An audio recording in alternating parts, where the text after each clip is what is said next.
Welcome to the 21st Annual Shepard Symposium on Social Justice. This symposium has deep roots in our community and was begun by Omowale Akintunde and Margaret Cooney from the College of Education in 1996-97. The symposium was started as the Symposium for the Eradication of Social Inequality, and the mission was to start a dialogue between faculty, staff, students, and the greater community on issues of social justice in the context of education. This symposium brought hope to our community. But in 1998, Matthew Shepard was beaten and left for dead on the outskirts of Laramie. Only days later would he pass away as a result of his injuries. The University of Wyoming, Laramie, and the community were outraged that this young man had been killed for being himself, for being gay. When Matt was murdered, the anonymous donor who provided the endowment for the Shepard Symposium was particularly disturbed by the brutality and senselessness of the loss. A few years later, he established the generous gift to the University of Wyoming to endow the symposium in Matt's memory. This donor worked for many years for the Union Pacific Railroad and invested his money well. He was not a graduate of UW. He was a frugal man and sometimes lived in a small cabin on a piece of land west of Wheatland, Wyoming. He was a fan of film, Morris D., and the Southern Poverty Law Center. His first major gift to the University of Wyoming was an addition to the original Fine Arts Center, and his endowment to the symposium allows his concern for social justice to continue to educate and touch us all. This donor has since passed, yet we remember and tell his story every year in gratitude for his courage and compassion. Matt Shepard is remembered as being not only a UW student, but for being a social activist. In 2002, the Symposium for the Eradication of Social Inequality changed its name to bear his name as a living reminder that life is precious and meaningful. It is in his name that we work every year to build a program and continue the dialogue around issues of inequality, social justice, diversity, and change. This year, our symposium fits that theme. Called Rebel Health, Wellness Without Borders, our symposium looks to deconstruct the definition of what it means to be healthy and for whom that gift is reserved. We will have many keynote speakers and some incredibly special guests.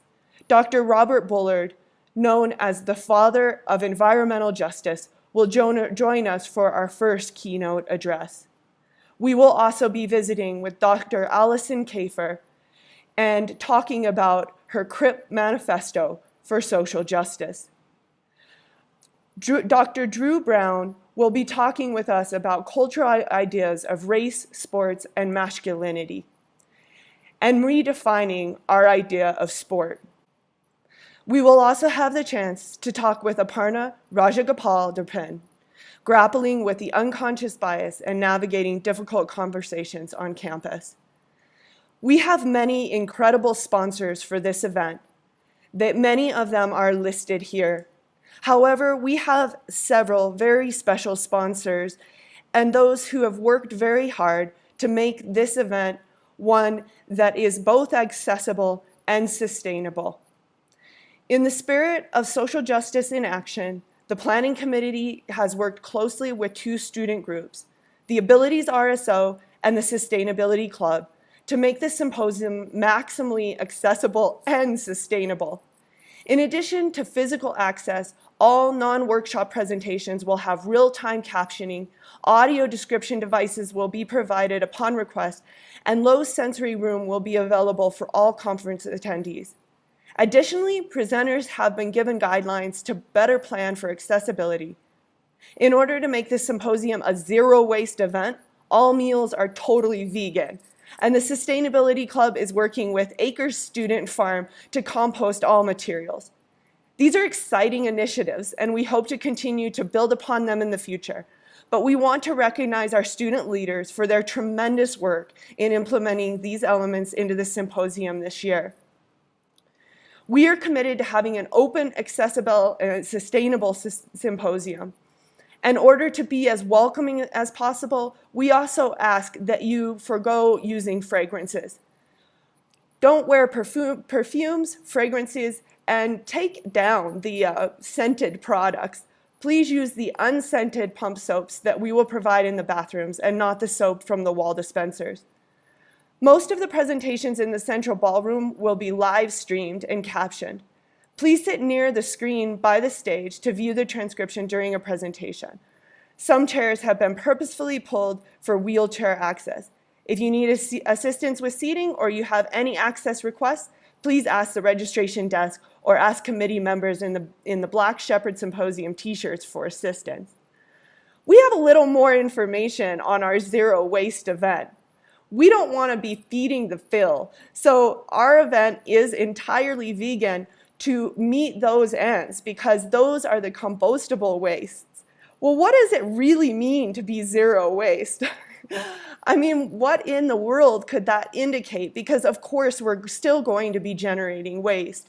But what this means is that we're designing products and processes to systematically avoid and eliminate waste, conserve and recover all resources, and not burn or bury them. The goal is to reach 90% diversion through actions such as resource reduction, reuse, recycling, and composting. In our efforts to do this, we will be recycling, we will be composting, and in fact, you may not know it, but Acres Student Farm does an incredible job of composting a huge amount of waste, not only from our event, but throughout the Laramie community. How can you help? Well, absolutely, BYOE, bring your own everything. Bring your Nalgene, bring your reusable coffee mug, bring things that are limited in the amount of packaging that you will have to throw away. Take your notes on a tablet or a laptop, go paperless. And if you're a presenter, please consider sustainability along with accessibility. Sometimes this is a balance. Sometimes we have to use paper in order to increase access, but wherever possible, please reuse and avoid bringing things that are non-recyclable or non-compostable. Sometimes it may seem confusing to relate environmental justice and social justice. That is, why does the health of the earth relate to the rights of those who have been most disenfranchised? Well, on an earth with finite resources, often the most marginalized groups benefit the least from the wealth and resources on our planet and suffer the most from the environmental injustices. Underprivileged communities are often placed near waste dumping zones of society, experience the highest pollution rates, or see rises in environmentally related human health issues. This is why we are striving to create an event that encourages lifestyles where all beings are given the chance to thrive. How to continue zero waste efforts after the Shepard Symposium? This is something to do all the time, 24/7. BYOE all the time. Avoid using single-use disposable materials whenever possible. And look to reuse instead of getting something new, or to buy used instead of getting something new. Start your own compost or encourage your community to collect household food scraps. This is a little tougher in Laramie than it is in some climates, but talk to us if you want to know a little more about composting in this dry environment. And thank you so much for not feeding the Phil.